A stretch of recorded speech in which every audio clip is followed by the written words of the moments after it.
bem, então vamos começar com a oração. A gente pode...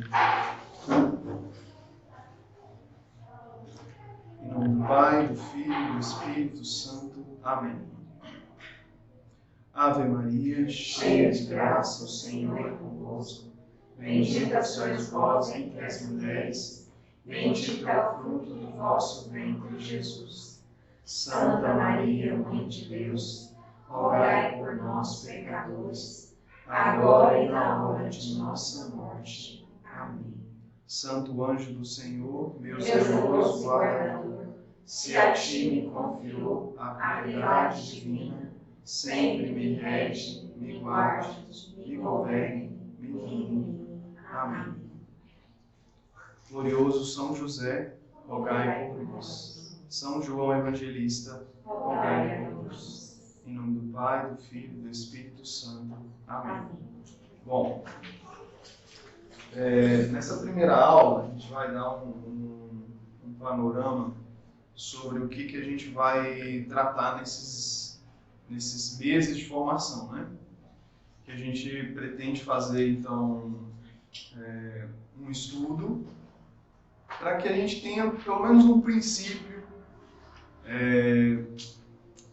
de compreensão do que se tornou a educação, para que a gente possa também ter a capacidade de olhar com um pouco mais de liberdade para a forma como nós deveríamos fazer, né, como Deus gostaria que fosse, tendo em vista que, de fato, ele pensou na necessidade da educação. Né? Deus é uma pessoa que a gente não pode pensar assim, Deus pediu para a gente anunciar o Evangelho a toda criatura e mandou a gente, mas não pensou que a gente teria esse tanto de problema, as pessoas não iam entender o que a gente fala, e às vezes iam entender, mas aí a gente está lá no Facebook falando e a pessoa mesmo entendendo, ela não dá o braço a torcer. Acho que Deus não pensou em nada disso, né? Porque é tanta coisa que acontece que a gente não consegue evangelizar de jeito nenhum. Porque, no fim das contas, a educação é uma obra de evangelização. Nós, como cristãos, nós cumprimos a ordem de Jesus, quando no fim do Evangelho de Mateus ele diz: ide e evangelizai a todas as criaturas, a todas as nações. Então, se a gente olha, por exemplo, para a obra dos jesuítas, Santo Inácio de Loyola fundou os jesuítas, e ele tinha uma ânsia, um ímpeto, né, de evangelizar as pessoas em quaisquer lugar que elas estivessem. Então, por exemplo, São Francisco Xavier, que era jesuíta, foi para as Índias e desbravou a Ásia de um jeito que, assim, se hoje eles conhecem um pouco de catolicismo lá, é por causa de São Francisco Xavier. Então, é interessante até que nas cartas de Paulo, quando São Paulo vai lá para o lado da Ásia, o Espírito Santo fala para ele não ir para lá. Não explica por quê, mas fala para ele não ir para lá. E aí ele faz outro caminho e acaba indo para a Turquia, né? E fica por aqui mesmo, por esse lado mais do Ocidente. Então, ou seja, a Ásia fica um lugar, a China, a Mongólia ali, fica um lugar meio inóspito, né? Fica sem conhecer a palavra de Deus mesmo. E quando surgem os jesuítas, né, eles têm esse desejo profundo de evangelizar, e só que não é uma evangelização assim, vamos lá então, vamos pregar a palavra de Deus e todo mundo vai converter. Não, existe uma necessidade de completar o homem, né, de transformar o homem, de levar o homem à sua plenitude, à sua formação mais perfeita. Então, assim, quando os jesuítas foram evangelizar, eles estudavam as línguas daquele povo, né? Estudavam a cultura, a cultura cristã, né? Para poder ter uma noção bem ampla da cultura, para poder levar para aquele povo, para que eles pudessem perceber, inclusive, que existe uma necessidade de substituir aquilo que é feito de errado com aquilo que é feito, com aquilo que Deus propõe de certo, porque isso vale tanto para a vida espiritual quanto para a vida intelectual. Se a gente tira aquilo que a gente faz de errado e não põe coisas boas, a gente vai acabar morrendo de fome. E a gente vai ver, Deus não está me alimentando. Mas é porque você não está colocando coisas boas dentro. Você, por exemplo, você vive uma vida de pecado, e aí você tira o pecado. Mas você não substitui por nada. Logo, logo o pecado volta. Então, existe uma necessidade de completar o homem em todas as suas capacidades. Na imaginação, na memória, na inteligência e no espírito. Então, por isso, a necessidade da educação de maneira plena. Porque o homem ele se embrenhou no pecado de tal maneira que ele se escravizou em todas as potências. A inteligência dele está embotada, ele não consegue enxergar. E por isso a gente vê as pessoas que você explica uma coisa para ela, claramente, né? Você fala, olha, nasceu homem, nasceu mulher, mas a pessoa não consegue enxergar. Né? Mostra, inclusive, fatos, atrocidades que foram feitas em nome dessas ideologias, coisas que terminaram assim, em morte, em suicídio, em pecados muito graves, por causa de pensamentos errôneos como esses, né? Como é a ideologia de gênero, por exemplo, como é a ideia do aborto, etc. Mas você mostra para a pessoa que a pessoa não consegue enxergar a realidade, porque a inteligência está completamente perdida, esvaziada de si. E aí, para a inteligência ser melhorada, precisa da memória, precisa da imaginação, porque a gente vai tentar estudar, não sei se vocês já passaram por isso, você vai tentar estudar e vem um monte de outros pensamentos, né, outras imagens, né, às vezes até imagens de defeitos, de pecados, coisas antigas que a gente já viveu, etc., que não deixam a gente seguir adiante. Tudo isso é o quê? É uma memória, uma imaginação poluída. Tudo isso precisa ser educado para que a gente possa finalmente viver uma vida espiritual plena. Porque a gente briga, na verdade, para viver uma vida cristã, uma vida perfeita, plena, né? A gente briga com coisas simples, com defeitos, com falta de... A gente não consegue rezar, para rezar, mas não consegue prestar atenção na oração, etc, etc. Então essas coisas é por quê? Falta de educação. Uma educação que passou a ser apenas do ponto de vista técnico. Né? Eu quero ensinar português porque o camarada precisa escrever, às vezes, um relatório, um memorando, um e-mail avisando alguma coisa. Eu preciso ensinar matemática porque ele não pode levar toco no troco. Né? Ele precisa saber o troco direitinho, como é que ele dá o troco, como é que ele vai calcular uma quantidade X lá do trabalho dele, etc. Então, sempre pensando no mundo do trabalho. Mas tem um problema sério na educação e a gente vê alguns defeitos, né? A gente consegue perceber alguns defeitos da educação. E que são falados, né? Se fala muito isso na mídia, inclusive, a educação está problemática, né? A educação tem problemas. O Brasil é um dos piores no ranking de tal, no outro ranking o Brasil está por último, etc, etc. Você vai na saída de uma escola, seja de ensino médio, ensino fundamental, ao invés de você ver organização, bom comportamento, você vê uma algazarra, um quebra-quebra, xingamentos, gritarias, né? As pessoas ficam com medo, passam para outra calçada. E o que está saindo ali? É um presídio? Deveria ser uma escola? Então, alguma coisa está estranha aqui. Né? Existe um problema na educação e isso é inegável.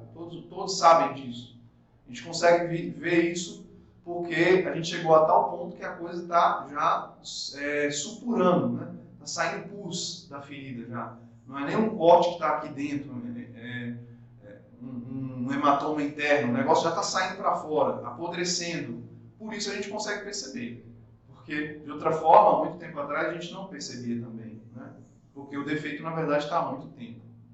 E aí, o texto que a gente mandou para vocês, que é uma motivação inicial, né? E diz por que estudar filosofia e história da educação. Né? Porque se a gente está vendo, o problema é bagunça na hora da saída, vamos lá então colocar um professor, um guarda, na verdade, só um professor não vai ser suficiente, vai precisar de uma junta de policiais com viatura para resolver o problema, para todo mundo sair ordenadamente da escola. Só que quando eles virar a esquina, vai continuar a mesma coisa, né? Se o problema, então, é falta de matemática, eles não sabem matemática para sair bem nas provas, nos rankings mundiais, Então vamos escolher um bom professor de matemática, vamos contratar alguém que foi formado lá em Harvard, no MIT, em Oxford, em onde quer que seja, em Singapura, etc. Os melhores matemáticos e vamos dar aula para esses meninos. Se eles não estão conseguindo, então vamos colocar mais dinheiro, né, para poder ter caderno, para ter tablet para os meninos poderem estudar, não sei o quê, terem cadeiras boas, etc. Os professores terem bons quadros, um salário digno, etc, etc, etc. Mas tudo isso são ideias que vão surgindo sem muito fundamento, sem muita base, né? Por que a gente pediu que lessem esse texto? Não sei se vocês perceberam, mas o texto ele dá um caminho. Ele não só mostra uma ideia do que nós vamos fazer, mas ele também mostra como nós deveríamos fazer quando nós formos professores. Nota que ele pega pela mão e leva. Educar é isso, né? Educere, que vem do latim, significa conduzir. Docere é você pegar pela mão e levar, né? Então, os educadores, os pedagogos da época romana, eram as pessoas, eram motoristas de van, que pegavam os meninos e levavam eles para as escolas, né? Esse era o educador, ou seja, era o que conduzia a criança para a escola, né? Para a escola romana na época. Educere significa conduzir. Então, a educação, ela segue um pouco essa ideia desse texto. Então, o que ele mostra, né? Mostra a realidade e aí aponta para onde nós devemos ir. O que deve ser feito? Primeiro passo, fazemos isso. Segundo passo, aquilo. Terceiro passo, o outro. Então, se você lê o texto, você observa. Como é que a gente vai resolver esse problema da educação? Estamos com um problema sério. Como é que a gente vai resolver esse problema? E ele diz, bom, não basta a gente observar os problemas que a gente tem hoje, né? Não basta a gente observar. A gente precisa conseguir ter uma visão mais ampla, mais anterior. A gente não sabe nem o que é educação. Porque educação é isso mesmo que a gente está fazendo? Bom, o propósito da educação. Qual é o propósito da educação? Essa é uma pergunta muito complexa, né? Se você fizer uma pergunta dessa num fórum de educação ou para um professor de educação, vão surgir as mais diversas respostas.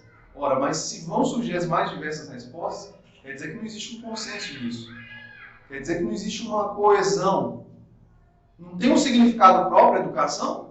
Você for num dicionário, não deveria ter ali o significado? Então, beleza, vamos partir do dicionário. O problema é que depende do dicionário. Então, que maluquice é essa? Como é que a gente vai saber o que é de fato educar, né?